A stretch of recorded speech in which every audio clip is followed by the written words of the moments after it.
الذي ترجى شفاعته لكل هول من الأهوال مقتحم. Memberikan futuh pada hati kita agar kita bisa dapat memahami dan mengerti dari materi yang akan kita bahas. Juga Fatihah ini juga kita tujukan buat keluarga kita, anak istri kita, semoga Allah berikan kemudahan bagi kegiatan mereka. Allah luaskan rezeki keluarga kita dan Allah jadikan anak-anak kita menjadi anak-anak yang qala al-musannif rahimahullahu ta'ala wa alaman naf'amihi wa bi barakati 'ulumihi wa bikum fid darain amin. Qala faslun, ay hadza faslun, ini merupakan satu fasal alladzi yalzamu, yang harus dilakukan, yang mesti dilakukan, lil mayyiti, terhadap mayit, arba'u khisalin, ada 4 perkara.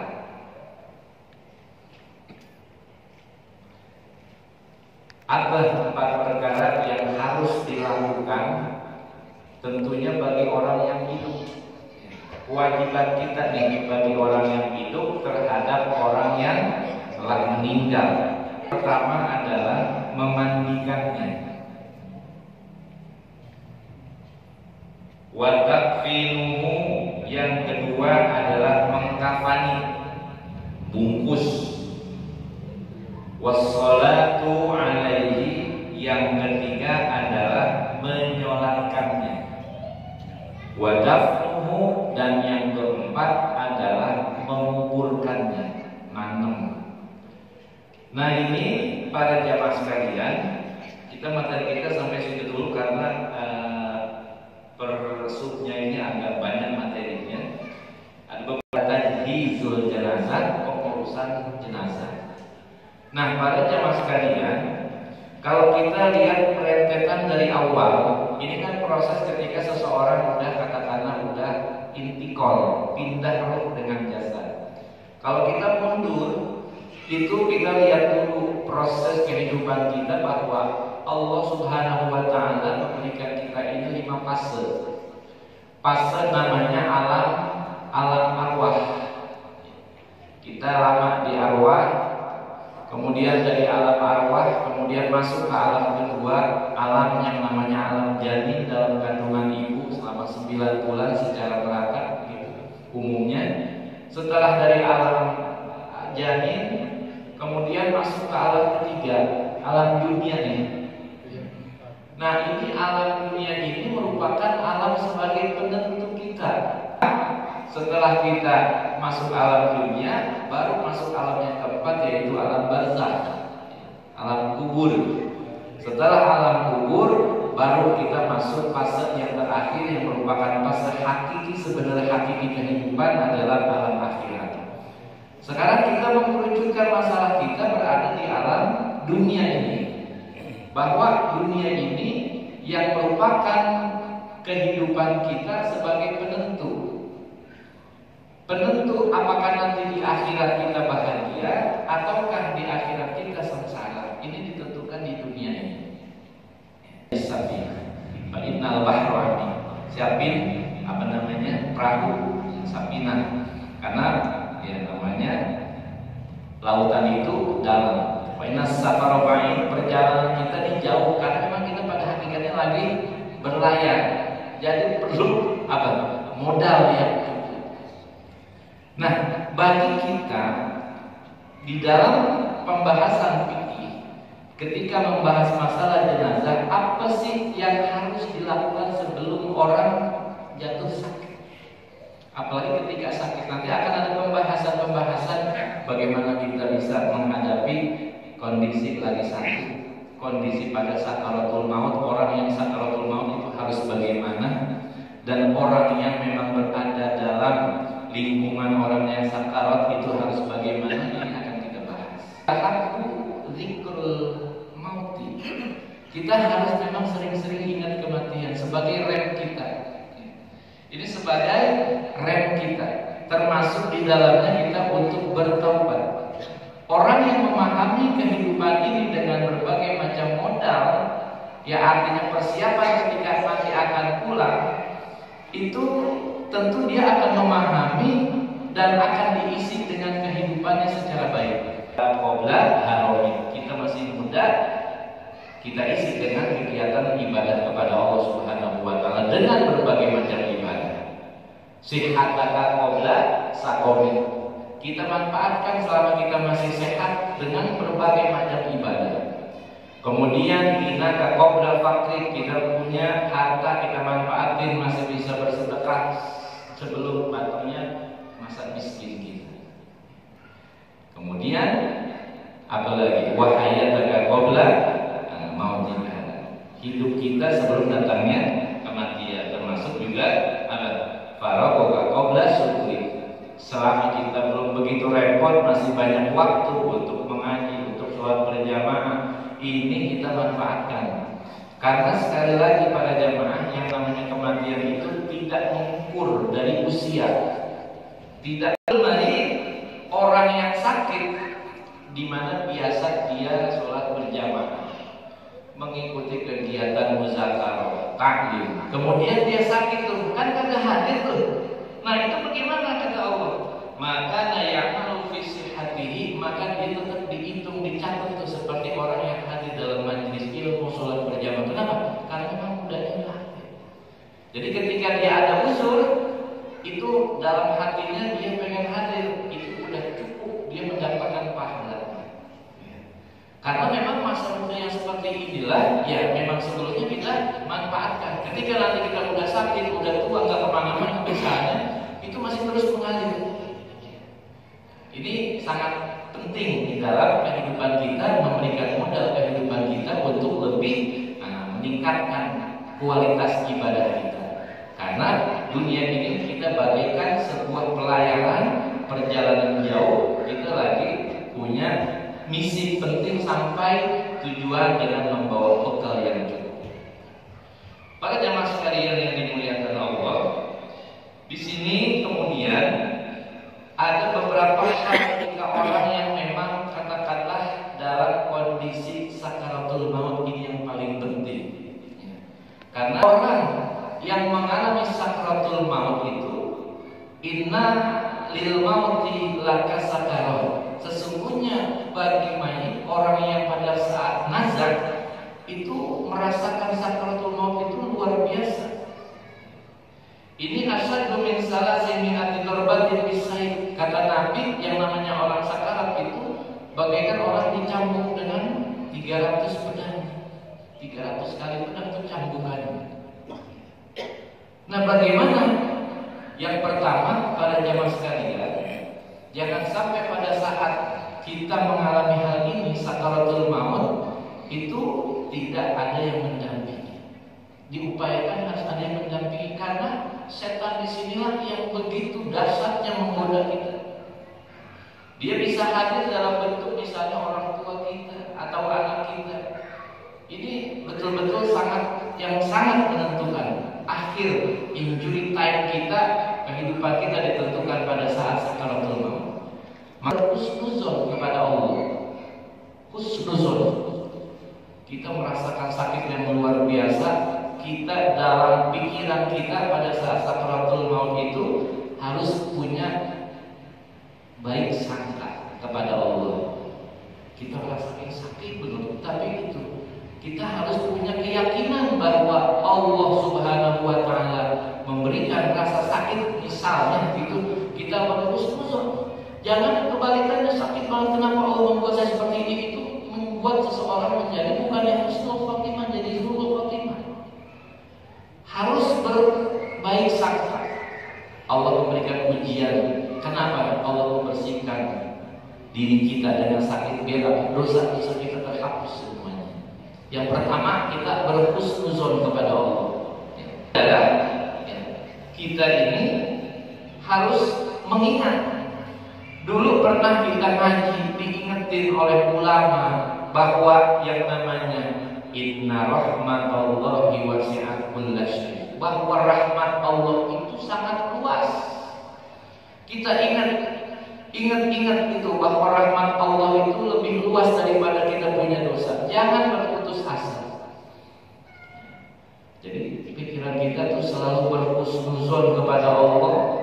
Yang kedua juga kita ingat-ingat apa yang pernah kita dapat ngaji tentang masalah kematian itu, bagaimana kita ingat nasihat-nasihat kematian, bahwa kematian itu merupakan satu ampunan, bentuk ampunan yang Allah berikan kepada orang beriman. Kita ingat tuh. Yang ketiga, yang paling penting lagi, kadang orang pada saat sakaratul maut itu merasakan bisa terjadi lama prosesnya.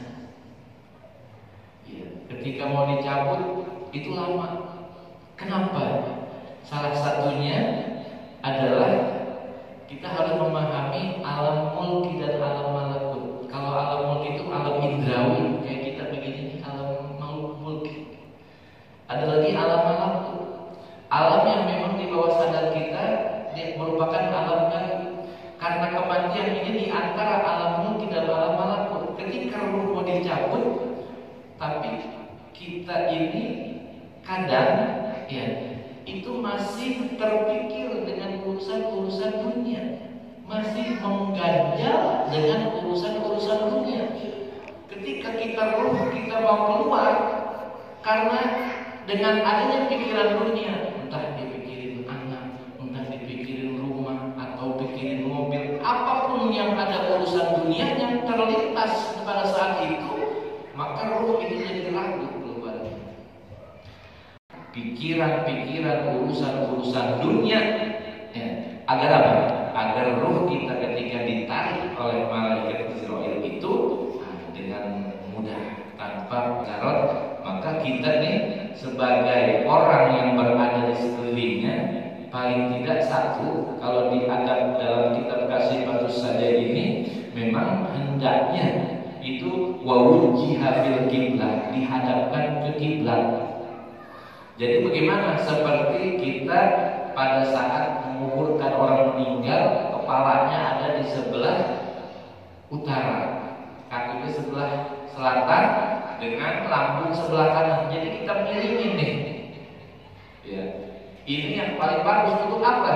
Biar dia bisa mendapatkan husnul khotimah sesuai dengan apa yang dianjurkan oleh Nabi. Ketika orang sakaratul maut, maka hendaklah sunnahnya dia dihadapkan ke arah kiblat. Jadi lambung kanan kayak kita nguburin orang meninggal itu, begitu tuh, sama. Ya. Kalau nggak bisa misalnya, maka kita ganti kepalanya sebelah sana. Kalau nggak bisa juga istilqian, ya, istalqon itu artinya celentang, kepalanya sebelah timur, kakinya sebelah barat. Sama kita tidur celentang, dan kaki ini kepalanya kita angkat, kita kasih bantal biar ini wajahnya itu menghadap kiblat. Ini seperti itu. Ketika orang istihdor atau muhtador atau nazak pada saat sakaratul maut, hendaknya sebelumnya tuh kalau udah sakit, udah kelihatan payah gitu ya, upayakan paling gak dia ngadepin ke arah kiblat, kepalanya di sebelah timur, kemudian kaki kedua telapak kakinya di sebelah talqin. Ya, laqinul mautahu la ilaha illallah. Bacain talqin ini artinya kita bingung. Ya. Bingung dengan kalimat la ilaha illallah. Begini bagaimana? Kita bacain sekali aja. Sekali sampai dia apa? Ngikutin. Di mana? Di telinganya. Baik telinga kiri atau telinga kanan, fleksibel saja. Yang penting kedengeran buat dia. Ini kita bacain talqin. La ilaha illallah. Jangan langsung ke situ. Biar di satu aja. Dengar yang hanya bergerak lidah. Jadi tidak perlu bergerak ini bibir. Itu kelebihannya. Kalimat tauhid nggak mesti harus bibirnya bergerak. Ya. Maka ketika orang mau sakit udah payah, itu meskipun nggak berdaya, tapi masih bisa bergoyang. Kalau kita baca la ilaha illallah, dia udah bisa mengikuti, maka udah cukup. Talqinnya bagaimana? Cukup bacaan la ilaha illallah. Jangan ditambahin Muhammadur Rasulullah. Man kana akhiru kalamihi la ilaha illallah dakhala jannah. Jadi cukup la ilaha illallah. Kalau misalnya dia udah ngikutin, udah bergoyak tuh lisannya, udah jangan disuruh baca lagi. Tapi kalau misalnya ini orang yang sakarat, dia bawa minta minum misalnya, haus, maka kita bacain lagi. Jadi ketika dia udah baca ngikutin la ilaha illallah, bacakan Yasin. Yasin 5 kuliah. Yasin itu diniatkan untuk apa? Itu akan bermanfaat buat, termasuk manfaatnya meringankan dan memudahkan ruh keluar bagi orang yang nazar atau sakaratul maut. Kalau misalnya baca Yasin masih masih lama, maka ketika yang paling di atas lagi itu dibacakan surah Ar-Ra'd setelah surah Yusuf. Maka biasanya orang kalau misalnya orang udah lama sakarat, akhirnya minta ulama, minta apa? Surah air penghantar. Kalau dia sehat atau panjang umur, maka minta biar sehat. Ketika dia memang harus habis, maka segerakan habisnya. Kita minta keputusan itu ada di dalam surah Ar-Ra'd. Siwak luar biasa. Salah satu manfaat siwak itu memudahkan orang pada sakaratul maut. Dalam kitab-kitab kuning itu memang dijelaskan dari manfaat sakaratul maut, itu ketika mudahnya orang yang sering bersiwak itu akhirnya gampang keluarnya. Bukan hanya kita yang mengamalkan, sekalipun ada orang yang nazar pada saat sakaratul maut, kita siwak itu insya Allah dihadirkan pada saat sakaratul maut, hendaknya dampingin, mendampingkan.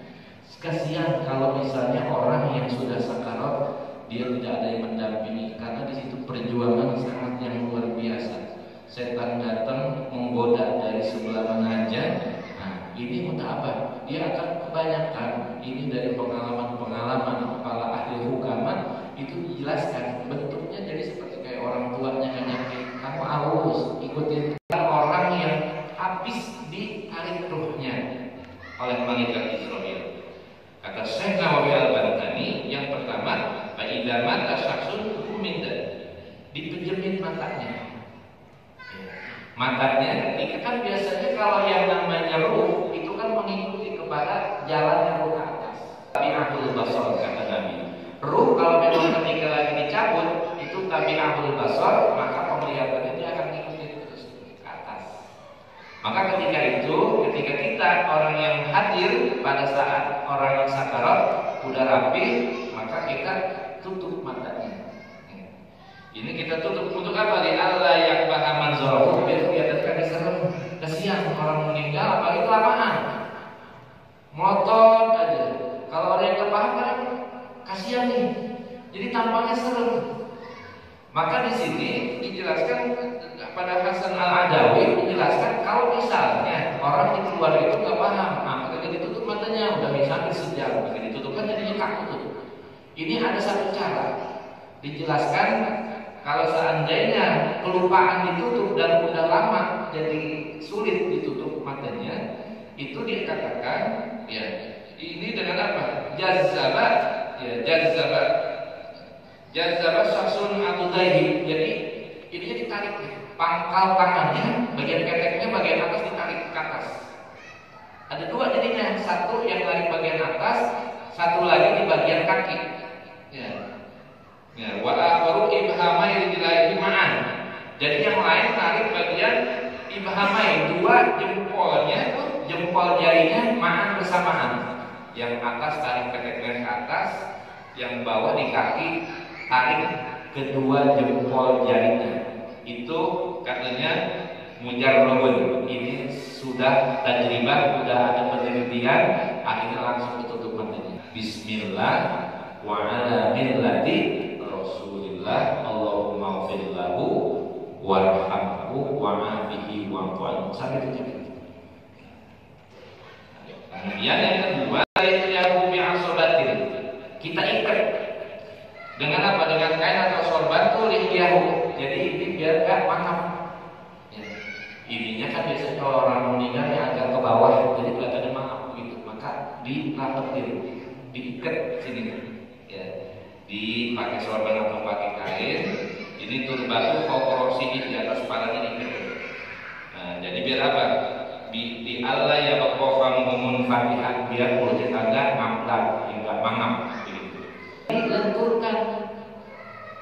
Ini para jamaah kadang kita lupa. Ketika ada orang habis meninggal, ini dia biasanya ruh kalau udah ditarik di situ, itu menyisakan rasa panas, badannya panas. Kadang-kadang ada yang lihatin, Pak, ini mau meninggal, kenapa? Ini badan masih panas. Emang habis dicabut terus mau begitu. Panas, lenturin. Gak apa-apa, emang udah meninggal, kita lenturin tangannya. Yang boleh kita naikin, biar apa? Persendian-persendiannya itu hendaklah dilenturkan. Termasuk juga ya bagian pahatnya tuh, ila fakhidihi wa fakhidahu ila asabi'ahu, jari-jarinya termasuk juga. Nah, ini tujuannya tashilan, untuk memudahkan dia muslimin dalam rangka memandikannya, wa takfinihi, dan juga mengkafaninya.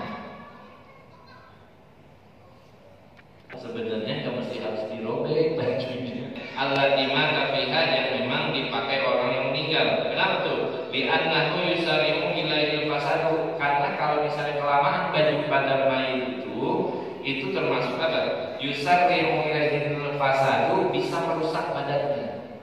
Jadi baju ini kalau kelamaan